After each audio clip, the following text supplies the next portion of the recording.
இனிமையானவள் நீதானே, இனிமையானவள் நீதானே, பிரியமானவள் நீதானே, இனிமையானவள் நீதானே.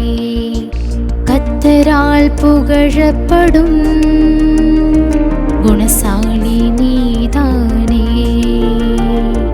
கர்த்தரால் புகழப்படும் குணசாலி நீதானே. இனியவளே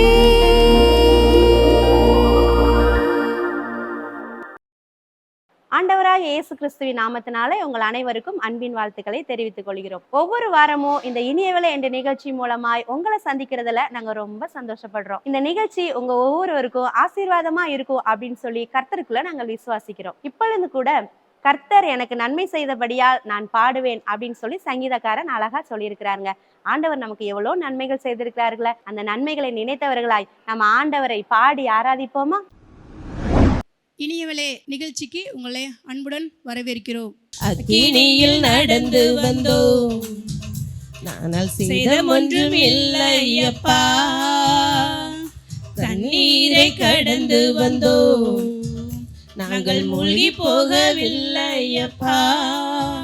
உங்க கிருபை எங்களை விட்டு இமை பொழுதும் விலகலப்பா.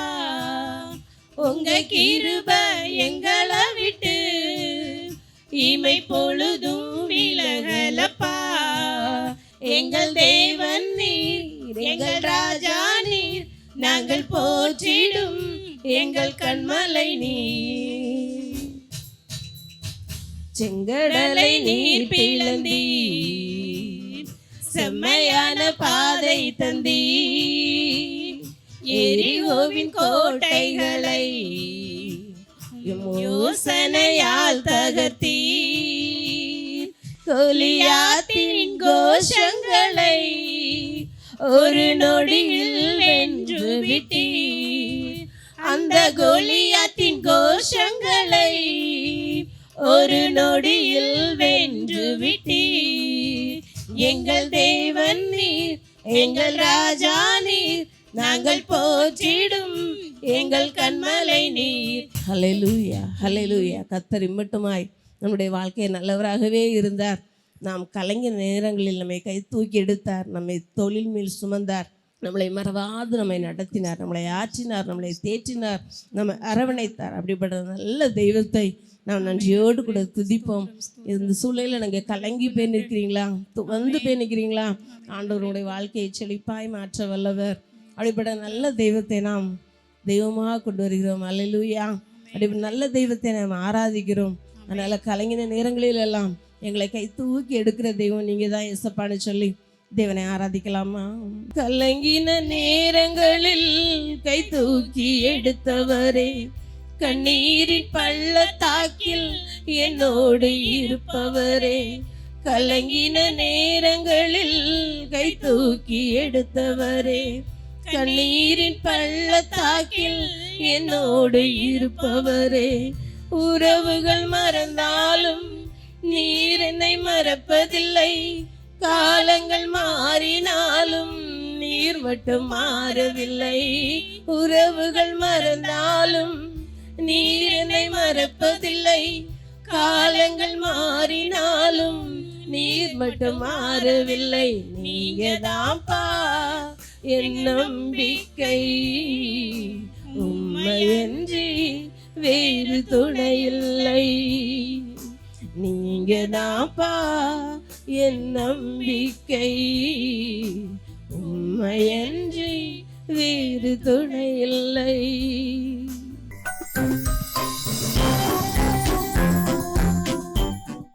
ஆண்டவரை ஆராதிக்கிறதுல எவ்வளோ சந்தோஷம், அப்படித்தானே? இந்த சந்தோஷத்தை நீங்களும் பெற்றுக்கொண்டிருப்பீங்கன்னு சொல்லி நாங்க நம்புறோம். எப்பவுமே நம்ம இந்த உலகத்துல மற்றவங்கள குறைகளையே பார்த்து பார்த்து தான் நம்ம வாழ்ந்துட்டு இருக்கோம். ஆனா வசனம் அழகா சொல்லுது, நம்மை நாமே நிதானித்து அறிந்தால் நாம் நியாயம் தீர்க்கப்படும் அப்படின்னு சொல்லி. இப்பவும் கூட நம்மளை நாமே நிதானிக்கிற வண்ணமா ஒரு சின்ன நிகழ்வை பார்த்துட்டு வந்துடலாமா?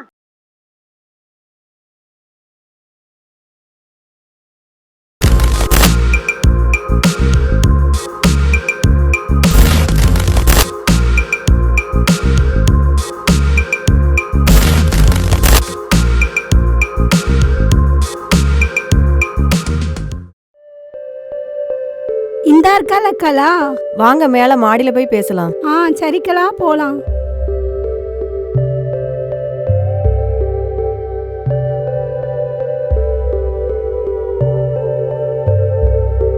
அக்கா உள்ள வாங்கக்கா.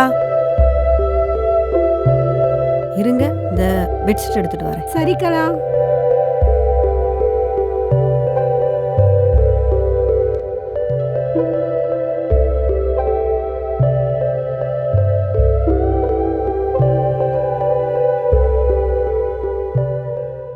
ரூத்தக்கா, உமாக்கா, கலா, நம்மள பாஸ்டர் 10 பேரை செலக்ட் பண்ண சொல்லியிருக்காங்க.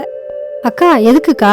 இப்பதான் 2 நாள் ஆரம்பிச்சிருச்சுல, அதனால நம்ம சர்ச்சை சார்ந்த ஒவ்வொருத்தருடைய வீட்டுலயும் ஒரு நாள் பாஸ்டிங் பிரேயர் பாஸ்டர் நடத்த சொல்லியிருக்காங்க. ஃபாஸ்டிங் பிரேயருக்கு எதுக்கு 10 பேரு? நம்ம போதாதா? பாஸ்டர் ஃபோன் பண்ணி நம்ம லைன்ல இருக்க சொன்னாரு. ஒரு காரணம் இருக்கும், நம்ம கேள்வி எல்லாம் கேட்க கூடாது. நான் கேள்வி பாஸ்டர் லைன்ல வந்துட்டாரு. கருத்து தானே சொன்னேன். கலா, அதை விடுக்கலா. இப்ப பாஸ்டர் கொடுத்த வேலையை நம்ம பாப்போம். உமாக்கா, சொல்லுங்கக்கா. உங்களுக்கு தெரிஞ்ச ஒருத்தரை சொல்லுங்கக்கா. நம்ம கௌசல்யா அக்கா நல்லா ப்ரேயர் பண்ணுவாங்கக்கா, அவங்கள சேர்த்துக்குவோம்க்கா. ஆமா உமாக்கா, கௌசல்யாக்கா நல்லா ஜெபம் பண்ணுவாங்கல்ல. ரூத்தக்கா, கலா, உங்களுக்கு ஓகேவா? கௌசல்யாக்கா ஜோம் பண்றது எனக்கு தெரியாதாக்கும். நம்மளை விடவா ஜோம் பண்ணி இருப்பாங்க. போய் முதல்ல அவங்க பேரை சொல்லிட்டு இருக்கீங்க. கலாக்கா, அப்பனா உங்களுக்கு தெரிஞ்சவங்களே முதல்ல சொல்லுங்கக்கா. உமா, கலா சும்மா விளையாட்டு சொல்லிக்கிட்டு இருக்கா. சும்மா கௌசல்யா கிட்ட சொல்லிடு, ப்ரேயருக்கு சொல்லிடு. இல்லை ரூத்தக்கா, நான் ஒரு பேர் சொல்லட்டா? ரூத்தக்கா, சொல்லுங்கக்கா. அக்கா, கிரிஜாக்காவை சேர்த்துக்குருவோமா? அவங்க நல்லா ப்ரேயர் பண்ணுவாங்கல்ல. கிரிஜா அக்கா தானே, அவங்க ஜோம் பண்றது எனக்கு தெரியாதா? அந்த அக்கா ஜோம் பண்ணா பரலோகமே கீழே வந்துருமாக்கும். ஆளு செலெக்ஷன் பண்ணிருக்காங்க, ஆளு. ரூத்தக்கா, யார சொன்னாலும் இந்த அக்கா குறை சொல்லிக்கிட்டே இருக்கு, அதனால நீங்களே சொல்லிருங்க. கலா, ரூத்தக்கா சொன்னதும் உனக்கு பிடிக்கல, உமாக்கா சொன்னதும் உனக்கு பிடிக்கல. நான் ஒரு பேர் சொல்றேன், அதாவது உனக்கு பிடிக்கான்னு பாப்போம். அக்கா, என்ன பேர் சொல்ல போறீங்க? சீக்கிரம் சொல்லுங்க. நீங்க சொல்ற பேர்ல அவ என்ன சொல்றான்னு கேட்கறதுக்கு நான் ஆர்வமா இருக்கேன். நான் யார சொல்ல போறேன்? நம்ம மகிமாக்கா தான். நல்லா ஜோம் பண்ணுவாங்கல்ல, அவங்க தான். பேர் செலெக்ஷன் பண்ணிருக்காங்க பாரு. கிரிஜா அக்கா, கௌசல்யா அக்கா, மகிமா அக்கா. பாஸ்டர் வீடு வீடா போய் ப்ரேயர் பண்ண தானே ஆட்களை செலெக்ஷன் பண்ண சொன்னாரு. நீங்க வீடு கூட்டுறதுக்கு ஆட்களை செலெக்ஷன் பண்ணி வச்சிருக்கீங்க. கலா, நீ கிரிஜாக்காவை சொன்ன, நான் போதுன்னு விட்டுட்டேன், பரவாயில்லன்னு. இப்ப மகிமாக்காவையும் நீ குறை சொல்ற. சும்மா வம்பு பண்ணிக்கிட்டு இருக்காத. என் மைண்ட்ல இன்னொரு பேர் இருக்குதுக்கா, அந்த பேரை சொன்னாலும் இந்த அக்கா குறை தான் சொல்லுவாங்க பாருங்களேன். நீங்க சரியான ஆளை சொன்னா நான் ஏன் குறை சொல்ல போறேன்? மகிமாக்கா ஜோமன்னா அப்படியே மகிம் இங்க வந்து நிரம்பிருமாக்கும். என்னையே குறை சொல்றீங்க? இல்ல கலா, பாஸ்டர் நம்ம 4 பேரையும் ஓகே சொல்லிட்டாங்க. இன்னும் 6 பேரை சேர்க்கணும்ல. நீ இப்படியே சொல்லிட்டு இருந்தா நம்ம யாரதான் சேர்க்கறது? அக்கா, நம்ம என்ன ஆடு மேய்க்கவா ஆள் செலெக்ஷன் பண்றோம்? ப்ரேயர் பண்ணணும்னா அபிஷேகம் இருக்கணும். ஃபாஸ்டிங் ப்ரேயர்னா சும்மாவா? அக்கா, இப்ப என்னதான் சொல்ல வாரீங்க? அம்முக்கா ஓகேவா? அவங்க நல்லா தானே ப்ரேயர் பண்ணுவாங்க. ஆமா கலா, அம்முக்கா நல்லா ப்ரேயர் பண்ணுவாங்க, அபிஷேகம் பெற்றவங்க, எனக்கு நல்லா தெரியும். எப்படிக்கா இப்படி யோசிக்கீங்க? அம்மா அக்கா அப்படியே எலியாவோட அபிஷேகத்தை எடுத்துட்டு வந்துட்டாங்களாக்கும். எல்லாத்தையும் குறை சொல்லிக்கிட்டே இருக்கிற. நீ என்ன அபிஷேகத்துல நிரம்பி இருக்கிற? என் அபிஷேகம் எனக்கு தெரியும். அதை வீணா உங்ககிட்ட காட்டி பந்தா பண்ண விரும்பல. சரி கலா, அதை விடு. நான் பாஸ்டர் திரும்பவும் பேசி கேட்டுட்டு வரேன். நாளைக்கு நம்ம எல்லாரும் கூடி முடிவு பண்ணுவோம். சரி வாங்க, நம்ம இப்ப கிளம்பலாம். சரிங்கக்கா, வாங்க போகலாம்.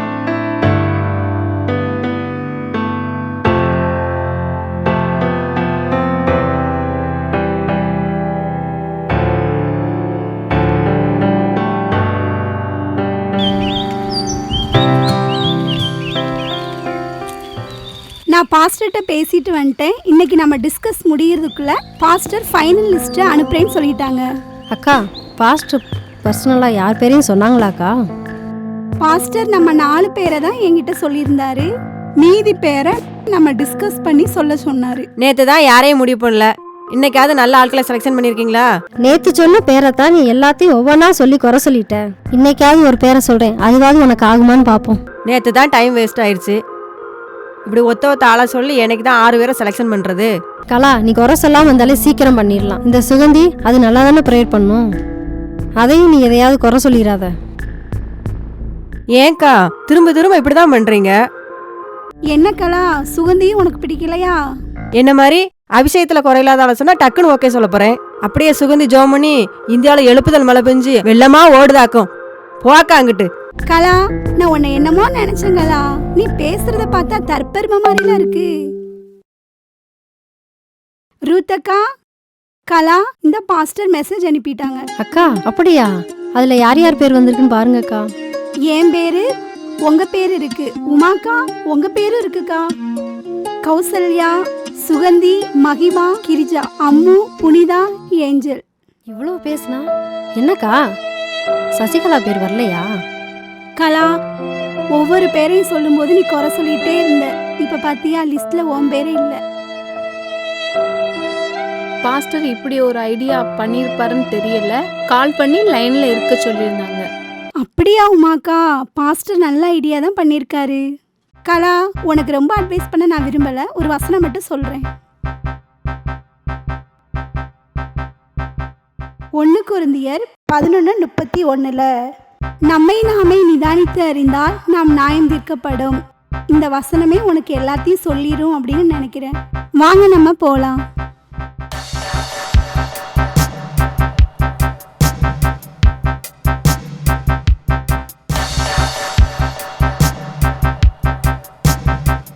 எல்லாத்தையும் குறை சொல்லி இப்ப நம்ம வேஸ்டா போயிட்டோமே.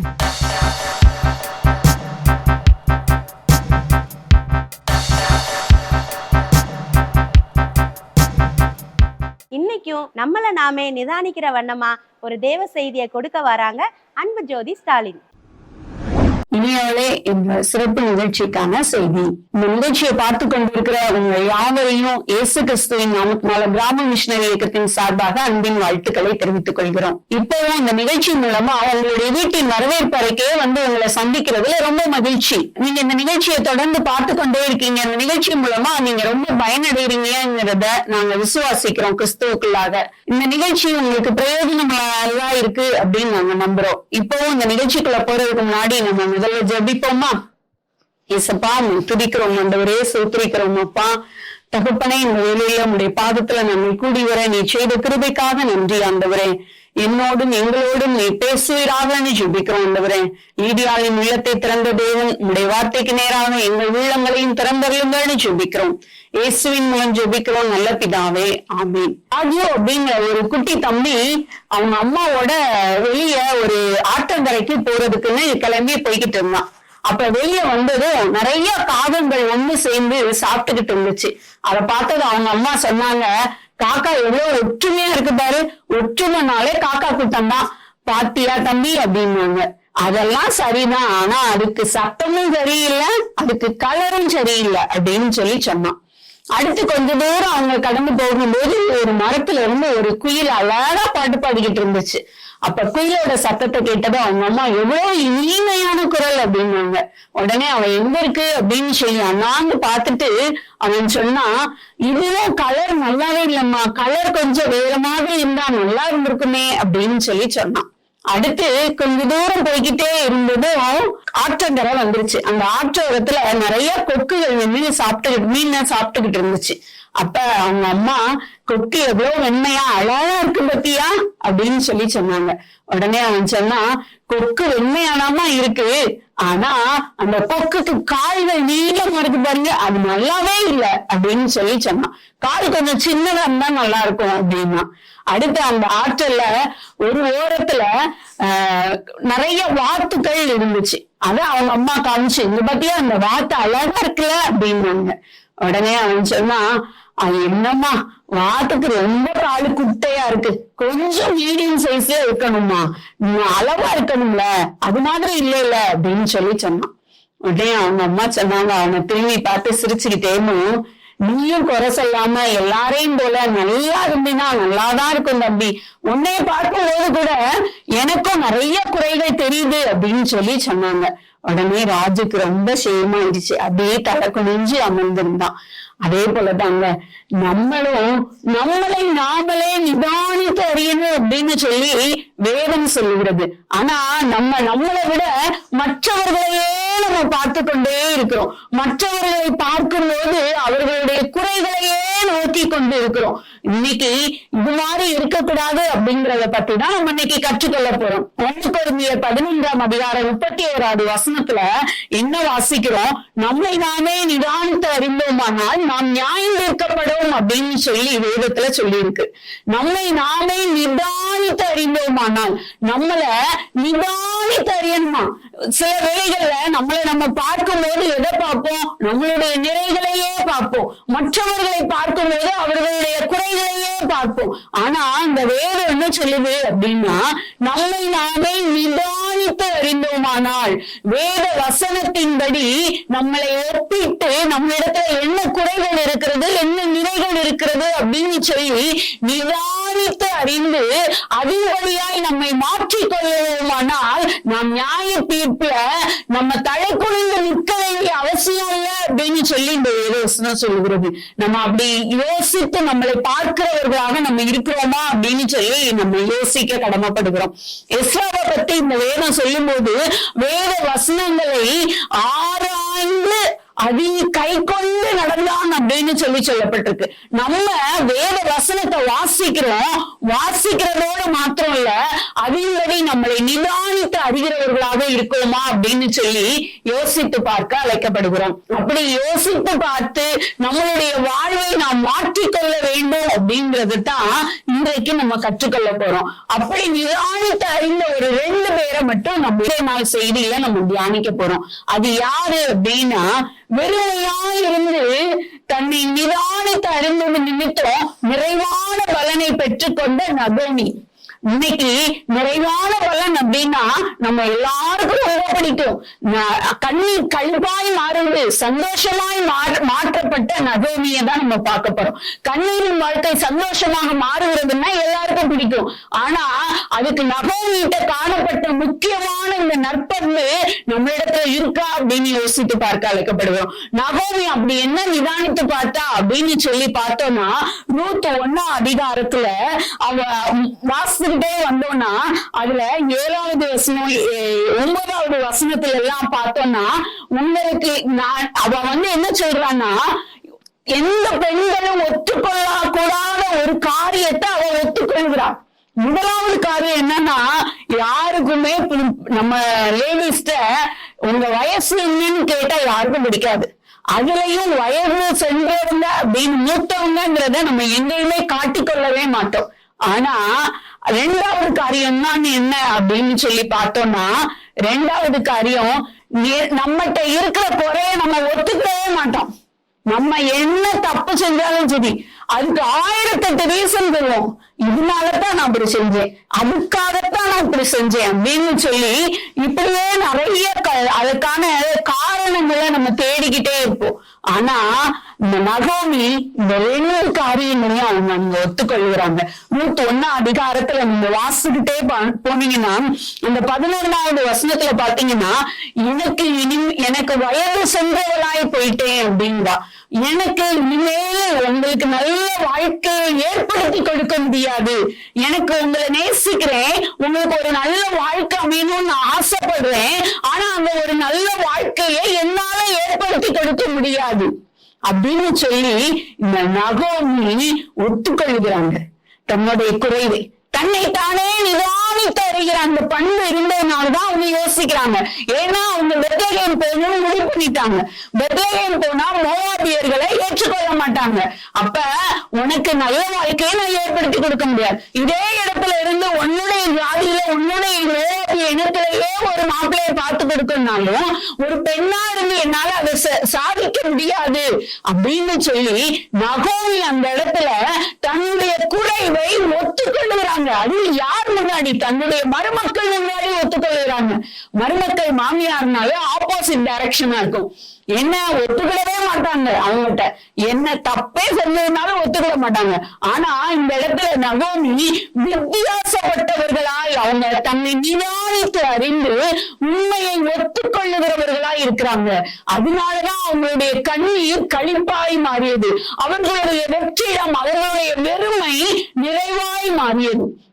இன்றைக்கு நம்ம அப்படி இருக்கோமா அப்படின்னு சொல்லி யோசித்து பார்க்க அழைக்கப்படுகிறோம். நகோமி தன்னைத்தானே நிதானித்து அறிந்து அதை ஒத்துக்கொள்ளுகிறாங்க. மனிதர்கள் முன்பாகவும் தேவன் முன்பாகவும் அதை ஒத்துக்கொள்ளுகிறார்கள். இன்றைக்கு நம்ம அப்படி இருக்கோமா அப்படின்னு சொல்லி யோசித்து பார்க்க அழைக்கப்படுகிறோம். அடுத்தது யாரு அப்படின்னு சொல்லி பார்த்தோம்னா அபிகாயில். அபிகாயில்னா என்ன அர்த்தம் தெரியுமா? மகிழ்ச்சியின் முற்று. அதே போல அவங்க மகிழ்ந்து இருந்தாங்க. எதனால? அவங்களுக்கு இருக்கிற வர இருந்த ஆபத்தை அவங்க தடுத்து நிறுத்தி சோதனையில ஜெயித்து மகிழ்ந்து இருந்தாங்க. இன்றைக்கு நமக்கு வருகிற அநேக ஆபத்துக்கள், நமக்கு வருகிற அநேக சோதனைகள்ல இருந்து நம்ம தப்பித்துக் கொள்ளணும், மகிழ்ச்சியா இருக்கணும், எப்போதும் சந்தோஷமா இருக்கணும் அப்படிங்கிறது எல்லாருக்கும் பிடித்தமான காரியம். ஆனா அதுல அவங்க அபிகாயில் தன்னை நிதானித்து அறிகிறவர்களா இருந்தாங்க. அபிகாயில் யாரோட லைஃப்னு பாக்குறோம்? நாபாலோட லைஃப். நாபால்னா பைத்தியக்காரன் அர்த்தம்.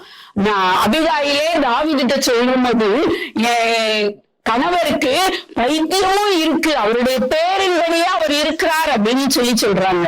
அப்ப அவங்க என்ன பண்றாங்க அந்த இடத்துல அப்படின்னு சொல்லி பார்த்தோம்னா, தாவீது உதவி கேட்கிறார், அந்த உதவிய நாபால் மறுக்கிறார். ஏன் அப்படின்னா உங்களை என்ன போல அவர் மற்றவர்களை பார்க்கிறார். என்ன அப்படின்னு பார்த்தோம்னா, தாவீதை பார்க்கும்போது இப்போது தாவீதுக்கு என்ன இல்ல? பதவி இல்ல. சவுலுக்கு பயந்து ஓடுகிறார். ஓடும்போது உதவி கேட்கிறார். அப்ப இப்ப இவன் பலவீனமாயிட்டான் தாவீது, இவனுக்கு எந்த சப்போர்ட்டும் இல்ல. அதனால அவரால் ஒண்ணுமே செய்ய முடியாது. நான் மிகுந்த ஆஸ்தி உள்ளவர், எனக்கு அநேக வேலைக்காரர்கள் இருக்கிறாங்க, அதனால இந்த தாவீதை நான் ஜெயித்தோம் அப்படின்னு சொல்லி ஒரு வைராக்கியத்தோடு தாவீதிடம் உள்ள குறைகளை பார்த்து அந்த நாபால் மறுக்கிறார். உடனே தாவீதுக்கு கோபம் வந்து நாபாலோட வீட்டுல ஒரு உயிரினம் கூட இல்லாதபடி நான் அழித்து போட போறேன் அப்படின்னு சொல்லி தாவீது கிளம்பி வர்றாரு. அப்பதான் அபிகாயிலுக்கு இந்த செய்தி கொண்டு போகப்படுகிறது. இந்த செய்தியை கேட்டது அபிகாயில் அப்படியே அமைதியா இருக்கவில்லை. அமைதியாய் தன்னைத்தானே நிதானித்து பார்க்கிறாங்க. எவ்வளவு பெரிய கோலியாத், இஸ்ரவேல் ராணுவமே பயந்து நடுங்கி அமர்ந்து கொண்டிருந்தது. அவ்வளவு பெரிய கோலியாத்தை எளிதில் வென்றவன் இந்த தாவீது.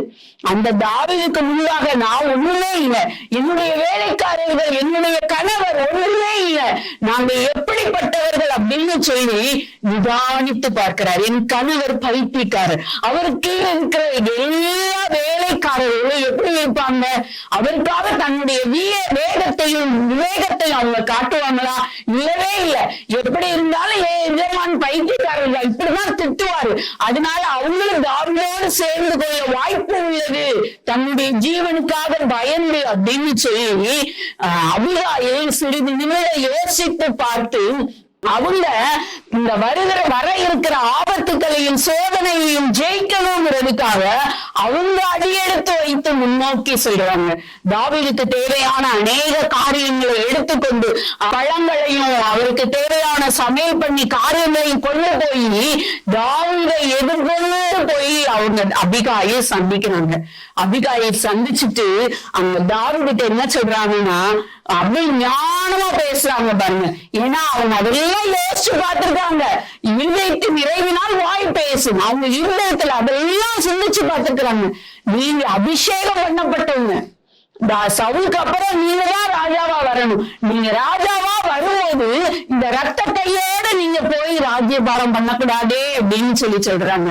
பாருங்களேன், அப்ப அபிகாயில் எவ்வளவு தூரத்துக்கு தன்னை விட தனக்கு விரோதமாய் வருகிற எதிரியின் நல்ல காரியங்களை பார்க்கிறார்கள், எவ்வளவு பலத்தை யோசிக்கிறாங்க. நம்ம எப்படி இருக்கிறோம்? நம்மளை பார்க்கும்போது மட்டும்தான் நன்மையான காரியங்களை யோசித்து பார்ப்போம். மற்றவர்களை பார்க்கும்போது, அதுவும் நமக்கு விரோதியா இருக்கிற எதிரியா இருக்கிறவர்களை பார்க்கும்போது நம்ம எப்படி பார்க்கிறோம்? அவங்கள்ட்ட உள்ள நிறைகளை பார்க்கிறோமா, அல்லது கிறிஸ்து பார்ப்பது போல நாம் அவர்களை பார்க்கிறோமா அப்படின்னு சொல்லி யோசித்து பார்க்க அழைக்கப்படுகிறோம். உள்ளதை உள்ளபடியா ஏற்றுக்கொள்ளக்கூடிய மனப்பக்குவம் நம்ம இடத்துல அப்ப இருக்குதா? நான் அப்படிலாம் இல்ல, எல்லாரும் எனக்கு சமம், எல்லாத்தையும் நான் ஒன்று போலதான் பழகுவேன், பார்ஷியாலிட்டி காட்ட மாட்டேன் அப்படின்னு சொல்லுவோம். ஆனா ஒரு சில சூழ்நிலைகள் வரும்போது என்ன பண்ணுவோம்? நம்ம ஃப்ரெண்டு, க்ளோஸ் ஃப்ரெண்டுனா ஒண்ணு ஒரு மாதிரி இருப்போம். அதே நமக்கு விரோதமா எழுதி வர்றவங்கன்னா ஒரு மாதிரி இருப்போம். லேசா அப்பப்ப நம்ம சிரிக்கிறோம், நமக்கு அவங்க தேவைப்படுவாங்கன்னா ஒரு மாதிரி பழகும். ஆனா அபிகாயில் தனக்கு விரோதமா எழுதி வருகிற தாவீதையே உண்மையாய் நிதானித்து அறிந்து பார்க்கிறாங்க, தன்னையும் நிதானித்து அறிகிறாங்க. அவருக்கு முன்னாடி நம்ம எப்படிப்பட்டவங்கன்னு யோசித்து அறிகிறாங்க. இன்னைக்கு அது போல நம்ம யோசித்து அறிகிறோமா? அதனால அபிகாயிலும் குடும்பமும் அன்று காக்கப்பட்டது. நாபால் மரித்த பின் அபிகாயில் தாவீதின் மனைவியாக ஏற்றுக்கொள்ளப்பட்டாங்க.